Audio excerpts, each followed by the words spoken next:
This is a... First of all, I have to say, I think some watches are cool, but watches is just not something I'm really interested in, you know?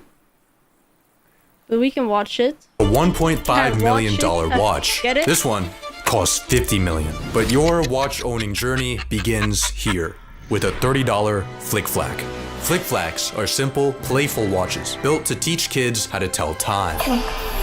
The Flick Flack has unbeatable quality. With great durability and elegant designs, it's the perfect start to your watch owning journey. But as you get older, you want a watch that's cooler. So for $40, you buy a Casio. When you're talking about a brand that sets the standard for a watch at an affordable tier, is there honestly one that does it any better than Casio? In 1957 made the first compact electronic calculator. 23 years later, they made one for your wrist. The Japanese company has a wide range of quality, affordable watches with timeless designs. The legendary Casio F91W was worn throughout history by highly influential figures like Osama bin Laden and Osama bin Laden's bombs. Your Casio is great and you love wearing it. But as you get older, you start to want something classier. The Timex Weekender, a brand with American roots, Timex had a mission to make affordable watches with great quality and durability. Notice how it captures the elegance of the most expensive watches. When you think of Timex, you think of the Weekender aesthetic. I love the simple design of these pieces. The Indiglow is a fun, just kind of treat with this. Your Timex serves you well. Maybe you should buy another traditional watch. Or maybe you shouldn't. This is all slightly absurd. You don't need a watch nowadays. Because by this point in your journey, you're working towards becoming a young professional. You can't wear an antiquated trinket. You need something practical and productive. Like what? So for $250, you buy an Apple Watch SE. The Apple Watch released in 2015, and 4 years later, it outsold every Swiss watchmaker combined. The Swiss watch industry got thrown out the window faster than an Apple sweatshop worker. Your Apple Watch makes you wake up with its vibrating alarm feature. It makes you go outside with its step counter. It makes you go to bed with its sleep tracking. Forget intrinsic motivation and the willpower of the human spirit. All you ever needed were 3 colorful circles. But there's a problem with your Apple Watch and I don't think I will that ever. no amount of convenience, health tracking, or performance metrics can fix. Your Apple Watch has no soul. Compared to the history, the craftsmanship, and the magic of traditional watches, your Apple Watch is just a sterile slab of tech. When you walk in a room with that on your wrist, you're telling everybody I'm 20% off retail. I wouldn't be caught dead with that on my wrist. Exactly. This is all slightly absurd. You don't need a watch nowadays. But it's just about doing what is exceptional. It's about doing what is, I think, beautiful and something that can really tell a story in itself. And then one day, you throw your Apple Watch out the window and you buy a Seiko Presage. Seiko is a brand that offers some of the best value for money in the entire watch industry. During World War II, Seiko produced military watches for Japanese troops. In 1969, Seiko dropped an atomic bomb on the watch industry when they introduced the quartz movement, which used a battery and a quartz crystal to power a watch. These battery-powered watches were more accurate, affordable, and reliable than traditional mechanical watches. Okay. The Presage is Seiko's dress watch line, known for their salacious styles. It's a great watch, but it's just a Seiko.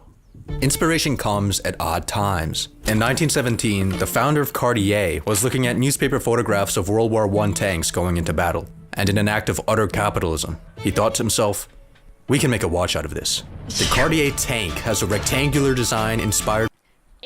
Guys, not to be like that, but if I could have any style of a watch, it probably would be like this one. It would. I like the look of these. I think they're very sleek, not over the top, very classy. I think they look nice. By the Renault FT17. The iconic watch has transcended the test of time and the boundaries of gender, being worn by everyone from Princess Diana to Muhammad Ali. Its understated elegance makes it a necessary addition to your watch collection. In 1965, NASA needed an official wristwatch for the Apollo space program. 4 watch brands answered the call, and they faced off in the NASA watch trials. One brand, Hamilton, sent in a pocket watch. What? The 3 remaining watches were put through rigorous torture tests until the Omega Speedmaster reigned victorious. Are they dumb, bro? What the fuck? 4 years later, the Speedmaster solidified itself in watchmaking history as a first watch on the moon. Is that actually One small true? step for man, one giant leap for the Omega marketing team. 57 quintillion Omega Speedmaster models have since been released, all with different styles and complications. Like this one here that shows you the phases of the moon. Take this. That's an Omega. And that has a moon phase. Do you see the moon in the bottom of it? You see the moon on the bottom of it? It's a real high-resolution photograph of the moon. Do you see the little moon? When it comes full moon, you'll get a real sense of the moon. It's a beautiful high-resolution image. Joe. There's one watch brand that everyone knows. If you asked 99 of 100 men on the street Rolex? to name a luxury watch, we all know what they're going to say. Rolex. It's just very human to like a Rolex. For $10,000, you buy a Rolex Submariner. Rolex watches were initially built to be tools. When the Submariner released in 1954, it cost $150. But Rolex's superior marketing and pop culture significance entered their brand into the realm of luxury. What was once a symbol of ruggedness and adventure became one of materialistic success. It used to be that you were the man, so you bought a Rolex. But nowadays, you buy a Rolex in hopes of becoming the man. In 1971, AP, on the verge of bankruptcy, called upon legendary designer Gerald Genta to make them an unprecedented steel sports watch. The deadline was one single day. What? At 11:59 p.m., Genta submitted his assignment, unaware that it would soon become the most influential watch design of all time. With its octagonal bezel, exposed screws, and seamless integrated bracelet, the AP Royal Oak is iconic and ubiquitous. You've got your things. You've got your t-shirts. I want something that's gonna make me happy. Is that a Bugatti Chiron watch? Yes, absolutely. And this is the best seller. The Jacob & Co. Bugatti Chiron Tourbillon captures the spirit of a hypercar. Its outside shows the flowing lines and curves of a Bugatti. Its inside, a Bugatti 16-cylinder engine wind-up toy. Watch my engine start. Oh That is my God. By this point in your watch owning journey, you've obtained a level of wealth that is extravagant, abrasive, and dangerous. So I used to wear my Rolex Daytona a lot, but I had an experience recently. She got robbed. I thought I was gonna get attacked over my Daytona. With 6 figures on your wrist, you need to be cautious. Maybe you live in London, where you're at risk of getting run up on by machete-wielding blokes. Don't f***ing wear that in London. Do not wear that in London. What are they gonna do? Fucking machete me? Yeah, literally.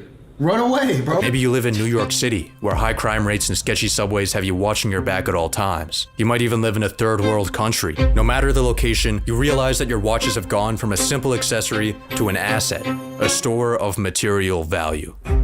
The Lange Turbograph is a token of affluence, featuring 5 complications, 1,101 parts, and polishing instructions written by the Half-Blood Prince. It's a beautiful piece. Look at this tourbillon, a mechanism originally built to prevent the effects of gravity on pocket watches. Its hypnotic beauty might distract you from the fact that, in modern wristwatches, it's useless. The Fusée chain mechanism in the watch is also completely obsolete. The expert finishing on the movement's inner parts? You never actually see it. Maybe this is all slightly absurd, but maybe that's the point. Richard Mille RM69 sex watch, $696,000. What celebrity do you think owns this watch? This 6 watch? Richard Mille 6 watch? I don't know who Richard Mille is. There's a lot of people that come to mind. Celebrity?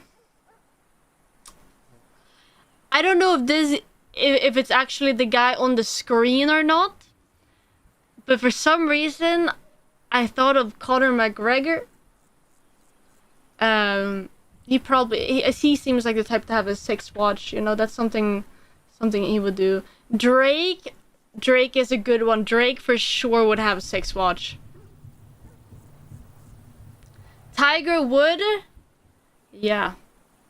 Guys, what's the difference between a lion and a tiger? Never mind. Oh. Drake's weapon of choice, the RM69, has 3 6-sided rollers which produce randomized erotic messages. For example, let me D-word, your wet ass P-word. I want to S-word, your female genitalia. Let me tell you one thing. When I put a Richard Mille on my wrist, it's just bizarre. Low key? Who wouldn't want a sex watch though? Low key, who wouldn't want a sex watch?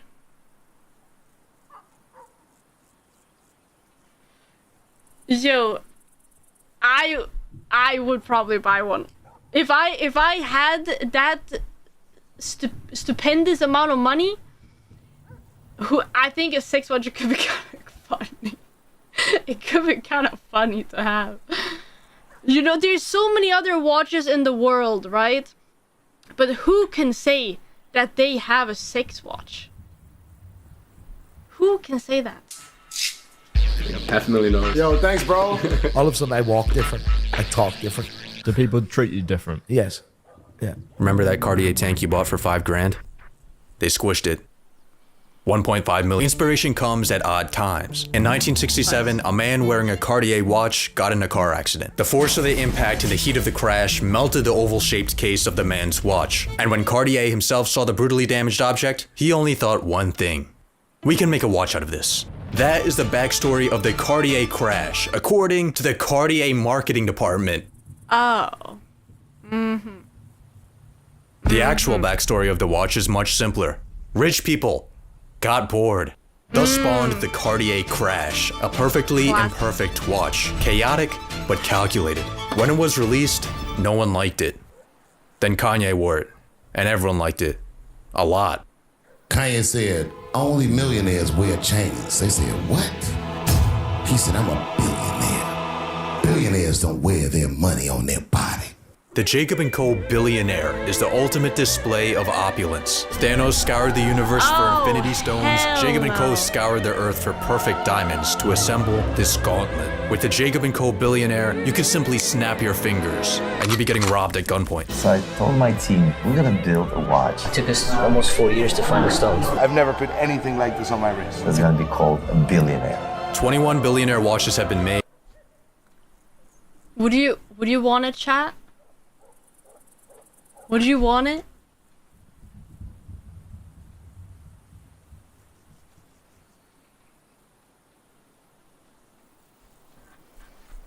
If they ask you, would you rather want one of these billionaire watches or the sex watch? Which one do you pick?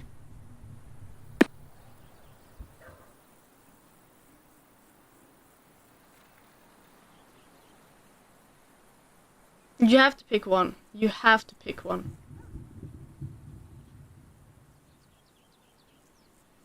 I would probably pick the sex watch. It seems a lot more funny. With one model being owned by world-famous billionaire Floyd Mayweather. I was the first one wearing the Patek Philippe. And, you know, I was the first one.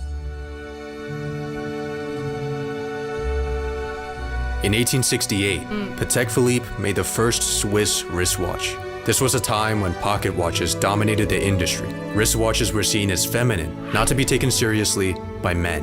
In 1914, the Albuquerque Journal said, "The fellow who wears a wristwatch is frequently suspected of having lace on his lingerie and of braiding his hair at night." Did they actually say that? But after a few years of war and marketing, the wristwatch transformed from a small piece of woman's jewelry to a masculine tool and a unit of legacy. Men went from calling wristwatches gay to waxing their forearms so they don't tarnish their wristwatch. Perceptions and interests are in perpetual motion. A small trinket that tells the time can be a toy, a tool, a status symbol, and even a work of art. Oh, it's a graph. Oh, okay. That makes kind of sense though. Each one of these stones has a story. Carbon, exposed to extreme heat and pressure in the Earth's mantle, transforms into diamond before being pushed to the Earth's surface through volcanic eruption. These magical gems hide patiently in eruption sites until they inevitably get dug up by little African boys. That's what I got. You may get so lost in the sparkle of your 110-carat graph hallucination that you don't even notice the time passing by on its minuscule dial. And beneath that dial is the same type of watch movement that was in your flick flag. No, well, I don't know if it's a donut. It's a banoffee. The fuck? The world's most expensive watch has an economical, battery-powered quartz movement. What advice would you give to young guys or young girls just getting into watches now? Just getting into watches. It's all about the progression. Don't jump out the window. Right. Off the bat.